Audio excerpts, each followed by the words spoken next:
long walk back to the car, parked in a secluded corner at the Dorset Country Park. Better get a move on. Chapter 1. Discovery. Tom Davis was depressed.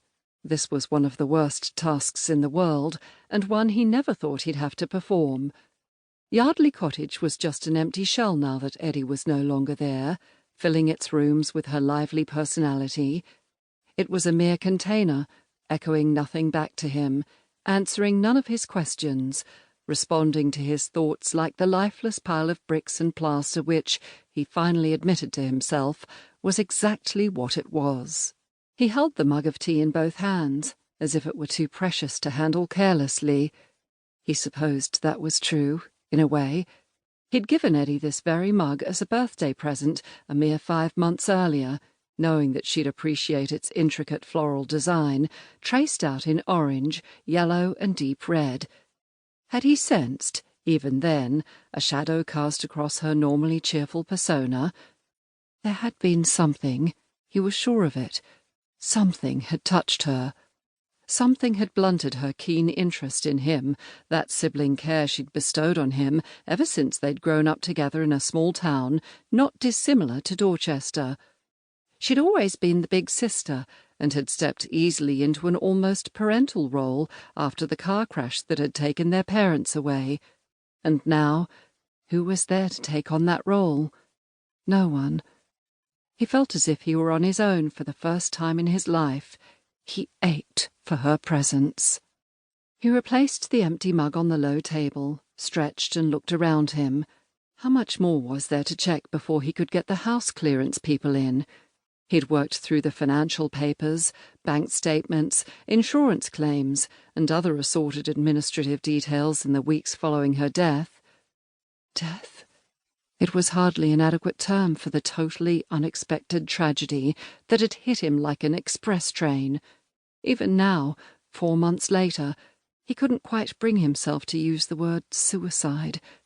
It choked him just to think of it. His darling Eddie choosing to end her life like that.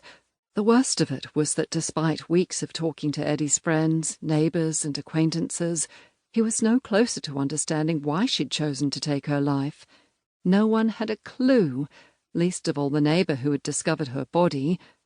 They were all as bewildered as he was, unless, of course, someone did know, but was refusing to let on. Tom scratched his dark curly hair. That would be the truth of it, of course. Someone probably did know, but had decided to keep quiet for reasons of their own. Maybe they'd judged that the truth would be too cruel, that it would shed a different, less perfect light on his idolized older sister. Maybe he'd been wrong about her for many years, blinded by the unswerving loyalty that he'd always felt towards her. He glanced out of the window. The sun was edging out from behind a cloud, its rays falling onto some late-flowering dahlias and making them glow. Time to get busy again. There was just the little upstairs desk to check, the one occupying the far corner of Eddie's bedroom. He'd had a quick look immediately after her death, checking for any important documents, but they'd all been filed in the bureau in this sitting room. He sighed, rose, and forced his limbs to move. He really didn't want to do this. But who else was there? He certainly didn't want strangers rifling through her personal papers, documents and diaries. It had to be him, and it had to be now. This was to be his last day in Dorchester, where Eddie had seemed so happy. He needed to travel back to London tomorrow.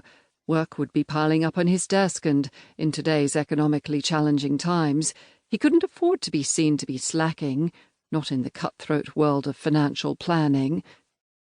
The morning sun shone bright into her bedroom, but it still seemed lifeless.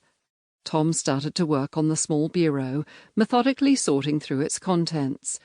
He put aside the papers that Eddie had kept from their parents' deaths, decades before, then started checking the rest of the contents, neatly divided into topics. As he already knew, all of the business documents had been kept downstairs. These were more personal items, letters, cards, photos, and diaries. He'd already glanced through them soon after her death and found nothing untoward. He laid them out on the bed.